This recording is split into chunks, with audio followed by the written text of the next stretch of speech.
ನಮಸ್ತೆ ಫ್ರೆಂಡ್ಸ್, ರಾಜ್ ಜಾಬ್ಸ್ಗೆ ಸ್ವಾಗತ. Friends, educational ಡಿಪಾರ್ಟ್ಮೆಂಟ್ದಿಂದ ನೇಮಕಾತಿಯ ಹೊಸ ಅಧಿಸೂಚನೆ ಬಿಡುಗಡೆಯಾಗಿದೆ ನೋಡಿ. ಬೋತ್ ಮೇಲ್ ಆ್ಯಂಡ್ ಫಿಮೇಲ್, ಪುರುಷ ಮತ್ತು ಮಹಿಳಾ ಅಭ್ಯರ್ಥಿಗಳು ಇಬ್ಬರು ಅರ್ಜಿಗಳನ್ನು ಸಲ್ಲಿಸಬಹುದು.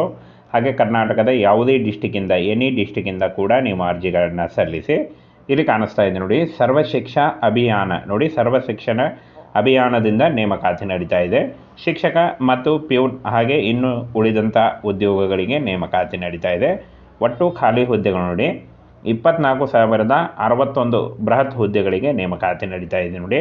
ಸಂಬಳ 22,000ದಿಂದ 43,000ವರೆಗೆ ಪರ್ ಮಂತ್ ಸ್ಯಾಲ್ರಿ ಆಗಿರುತ್ತೆ. ಇದು ಜಾಸ್ತಿ ಕೂಡ ಆಗ್ತಾ ಹೋಗುತ್ತೆ.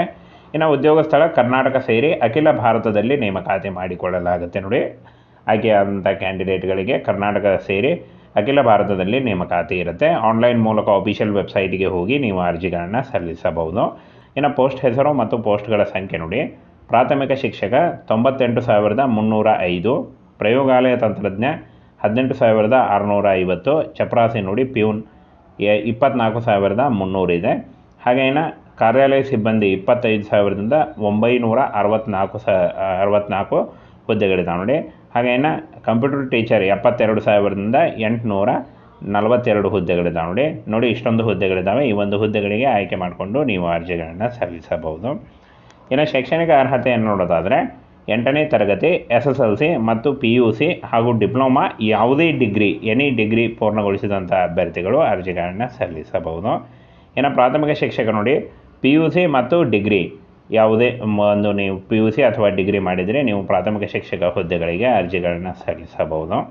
ಇನ್ನು ಪ್ರಯೋಗಾಲಯ ತಂತ್ರಜ್ಞ ಪದವಿ, ಚಪರಾಸಿ ಪ್ಯೂನ್ 8ನೇ ತರಗತಿ, ಹಾಗೆ ಕಾರ್ಯಾಲಯ ಸಿಬ್ಬಂದಿ SSLC ಮತ್ತು PUC, ಕಂಪ್ಯೂಟರ್ ಟೀಚರ್ PUC ಮತ್ತು ಡಿಪ್ಲೊಮಾ ನೋಡಿ.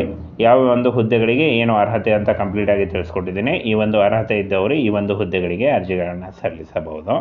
ಇನ್ನು ಫ್ರೆಂಡ್ಸ್, ಯಾವ ಒಂದು ಹುದ್ದೆಗಳಿಗೆ ಎಷ್ಟು ವೇತನ ಅಂತ ನೋಡೋದಾದರೆ ಪ್ರಾಥಮಿಕ ಶಿಕ್ಷಕ 43,000, ಹಾಗೆ ಪ್ರಯೋಗಾಲಯ ತಂತ್ರಜ್ಞ 39,000, ಚಪರಾಸಿ 22,000, ಕಾರ್ಯಾಲಯ ಸಿಬ್ಬಂದಿ 33,000, ಹಾಗೆ ಕಂಪ್ಯೂಟರ್ ಟೀಚರ್ 37,000 ಇರುತ್ತೆ ನೋಡಿ. ಇಷ್ಟೊಂದು ಒಂದು ಸಂಬಳ ಇರುತ್ತೆ.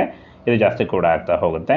ಇನ್ನು ವಯೋಮಿತಿಯನ್ನು ನೋಡೋದಾದರೆ 18ರಿಂದ 45 ವರ್ಷದ ಒಳಗಿನವರು ಅರ್ಜಿಗಳನ್ನು ಸಲ್ಲಿಸಬಹುದು. ಇದಕ್ಕೆ ವಯೋಮಿತಿ ಸಡಿಲಿಕೆ ಕೂಡ ಇರುತ್ತೆ. ಇನ್ನು ಪ್ರಾಥಮಿಕ ಶಿಕ್ಷಕ ಪ್ರಯೋಗಾಲಯ ತಂತ್ರಜ್ಞ 18ರಿಂದ 45 ವರ್ಷಗಳು, ಚಪರಾಸಿ 18ರಿಂದ 40 ವರ್ಷ, ಕಾರ್ಯಾಲಯ ಸಿಬ್ಬಂದಿ 18ರಿಂದ 42 ವರ್ಷ, ಇನ್ನು ಕಂಪ್ಯೂಟರ್ ಟೀಚರ್ 18ರಿಂದ 40 ವರ್ಷದ ಒಳಗಿನವರು ಅರ್ಜಿಗಳನ್ನು ಸಲ್ಲಿಸಬಹುದು. ಇನ್ನು ಅರ್ಜಿ ಶುಲ್ಕವನ್ನು ನೋಡೋದಾದರೆ ಎಲ್ಲ ಅಭ್ಯರ್ಥಿಗಳಿಗೂ 980 ರೂಪಾಯಿ ಇರುತ್ತೆ. ಪಾವತಿ ಮಾಡುವ ವಿಧಾನ ಆನ್ಲೈನ್ ಮೂಲಕ ಇರುತ್ತೆ ನೋಡಿ. ಹಾಗೇನು ಆಯ್ಕೆ ಪ್ರಕ್ರಿಯೆಯನ್ನು ನೋಡೋದಾದರೆ ಆನ್ಲೈನ್ ಪರೀಕ್ಷೆ ಮತ್ತು ವೈಯಕ್ತಿಕ ಸಂದರ್ಶನದ ಮೂಲಕ ಆಯ್ಕೆಯನ್ನು ಮಾಡಿ ನೋಡಿ. ಫ್ರೆಂಡ್ಸ್, ಇನ್ನೇನು ಕೆಲವೇ ದಿನಗಳಲ್ಲಿ ಈ ಒಂದು ಹುದ್ದೆಗಳಿಗೆ ಅರ್ಜಿ ಸಲ್ಲಿಕೆ ಶುರುವಾಗುತ್ತೆ ನೋಡಿ. ಆನ್ಲೈನ್ ಮೂಲಕ ಇನ್ನೇನು ಕೆಲವೇ ದಿನಗಳಲ್ಲಿ ಅರ್ಜಿ ಸಲ್ಲಿಕೆ ಶುರುವಾಗುತ್ತೆ.